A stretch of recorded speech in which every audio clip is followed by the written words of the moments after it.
Hi hello ನಮಸ್ತೆ ಎಲ್ರಿಗೂ welcome back to my YouTube channel. ಎಲ್ಲರೂ ಹೇಗಿದ್ದೀರಾ? ನಾನಂತೂ ಸ್ವಲ್ಪ ಬೇಜಾರಲ್ಲಿದ್ದೀನಿ. ಯಾಕಂದರೆ ನನ್ನ ಮಗನಿಗೆ ಹುಷಾರಿಲ್ಲ, ಅವನಿಗೆ ಚಿಕನ್ ಫಾಕ್ಸ್ ಆಗಿಬಿಟ್ಟಿದೆ.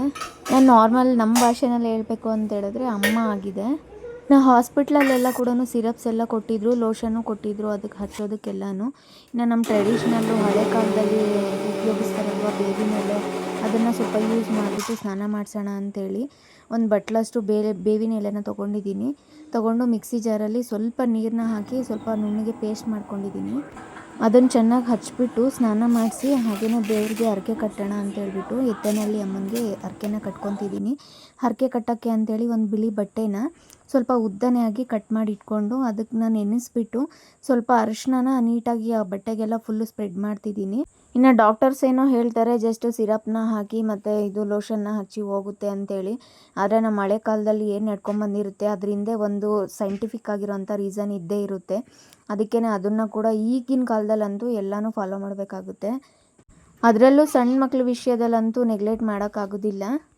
ಇನ್ನು ಹರಕೆ ಕಟ್ಟೋದಕ್ಕೆಲ್ಲ ರೆಡಿ ಮಾಡಿಕೊಂಡು ಅವನಿಗೂ ಕೂಡ ಸ್ನಾನ ಮಾಡಿಸಿದ್ದೆ. ನಾನು ಸ್ನಾನ ಮಾಡಿಕೊಂಡು ಇಲ್ಲಿ ದೇವ್ರ ಫೋಟೋ ಮುಂದೆ ನಿಲ್ಲಿಸ್ಬಿಟ್ಟು ಒಂದು 2 ರೂಪೀಸ್ ಕಾಯಿನ್ನ ಹಾಕಿ ಬಟ್ಟೆ ಒಳಗಡೆ ಒಂದು 3 ಗಂಟೆ ಹಾಕಿ ಕಟ್ಟಿದ್ದೀನಿ ನೀಟಾಗಿ. ಆ ಕಾಯಿನ್ ಬಿದ್ದೋಗದೆ ಇರೋ ಥರ, ಅಂದರೆ ಸ್ವಲ್ಪ ಉದ್ದನೇದಾಗಿ ಕಟ್ ಮಾಡ್ಕೊಬೇಕು ಬಟ್ಟೆನ.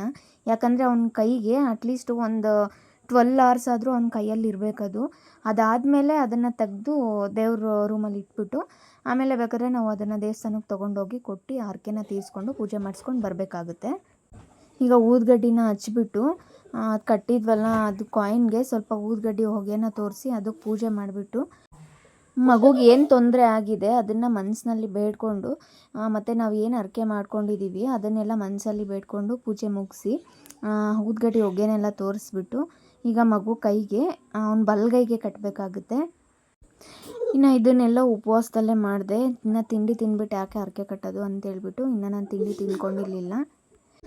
ಆಮೇಲೆ ದೇವ್ರಿಗೆ ನಮಸ್ಕಾರನ ಮಾಡಿಕೊಂಡು ಇದು ವಾಸಿಯಾಗಿದ್ದು ಒಂದು 3 ದಿನಕ್ಕೋ ಇಲ್ಲ 5 ದಿನಕ್ಕೋ ದೇವಸ್ಥಾನಕ್ಕೆ ಹೋಗಿ ಬರಬೇಕಾಗುತ್ತೆ. ಬೇಗ ಹೋಗಿ ಹರಕೆ ತೀರಿಸ್ಕೊಂಡ್ರೆ ಬೆಟರು, ಇಲ್ಲ ಅಂದರೆ ಅದು ಮತ್ತೆ ಎಫೆಕ್ಟ್ ಆಗುತ್ತೆ.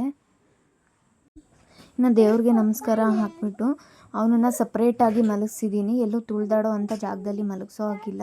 ಈಗ ಅಂಟು ಮುಟ್ಟು ಅದೆಲ್ಲ ಇದಾಗೋ ಆಗಿಲ್ಲ ಅಂತೇಳ್ಬಿಟ್ಟು ಸಪ್ರೇಟ್ ಮಲಗಿಸಿದ್ದೀನಿ. ಆಮೇಲೆ ಸ್ವಲ್ಪ ಬೇವಿನ ಸೊಪ್ಪು, ಇದು ಒಳ್ಳೆ ಇದು ಅಂತೇಳ್ಬೋದು ಚಿಕನ್ ಪಾಕ್ಸಿಗೆ ಅಥವಾ ಅಮ್ಮಗೆ.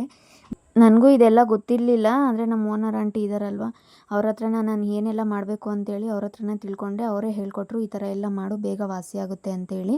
ಅವನ್ನ ಬಿಳಿ ಬಟ್ಟೆ ಮೇಲೇ ಮಲಗಿಸ್ಬೇಕು ಅಂತೇಳಿ ಅದ್ರ ಕೆಳಗಡೆ ಸ್ವಲ್ಪ ಬೇವಿನ ಸೊಪ್ಪನ್ನ ಹಾಕಿಬಿಟ್ಟು ಬೇವಿನ ಸೊಪ್ಪು ಮೇಲೆ ಮತ್ತೆ ಬಟ್ಟೆನ ಹಾಕಿ 2 ಫೋಲ್ಡಿಂಗಲ್ಲಿತ್ತಲ್ಲ ಅದನ್ನ ಸಿಂಗಲ್ ಫೋಲ್ಡ್ ಮೇಲೆ ಬೇವಿನ ಸೊಪ್ಪು ಹಾಕಿ ಅದ್ರ ಮೇಲೆ ಮತ್ತೆ ಇನ್ನೊಂದು ಬಟ್ಟೆನ ಅದೇ ಬಟ್ಟೆನೇ ಇನ್ನೊಂದು ಸಲ ಹಾಕಿಬಿಟ್ಟು ಅವನ್ನ ಮಲಗಿಸಿದ್ದೀನಿ. ಮತ್ತು ಇನ್ನೊಂದು ಗೋಮೂತ್ರ ಬರುತ್ತಲ್ವ ಅದು ಅಷ್ಟೇ, ಅದನ್ನು ಯಾವಾಗವಾಗ ಮನೆಯಲ್ಲಿ ಮತ್ತು ಈ ಬಟ್ಟೆ ಮೇಲೂ ಕೂಡ ಸಿಂಪಡಿಸ್ಬಿಟ್ಟು ಅವನ್ನ ಮಲಗಿಸಿದ್ದೆ. ಇದರಿಂದ ಕೂಡ ಬೇಗ ವಾಸಿಯಾಗುತ್ತೆ ಅಂತೇಳಿ, ಇದರಿಂದ ಅಂಟು ಮುಟ್ಟು ಏನೂ ಆಗೋದಿಲ್ಲ ಅಂತೇಳ್ಬಿಟ್ಟು. ಅದು ತುಂಬ ಶ್ರೇಷ್ಠ ಗೋಮೂತ್ರ ಅಂತ ಹೇಳಿದ್ರೆ, ಅದರಿಂದ ಕೂಡ ಬೇಗ ವಾಸಿಯಾಗುತ್ತೆ. ಇನ್ನು ಡಾಕ್ಟರು ಜ್ವರಕ್ಕೆ ಮತ್ತು ಅದು ಗುಳ್ಳೆ ಇರುತ್ತಲ್ವ ಅದು ಪೇಯ್ನ್ಗೆ ಅಂತೇಳಿ ಸಿರಪ್ನ ಕೊಟ್ಟಿದ್ದರು. ಅದನ್ನು ಫಾಲೋ ಮಾಡೋಣ ಅಂತೇಳಿ ಅದನ್ನು ಹಾಕಿದ್ದೀನಿ.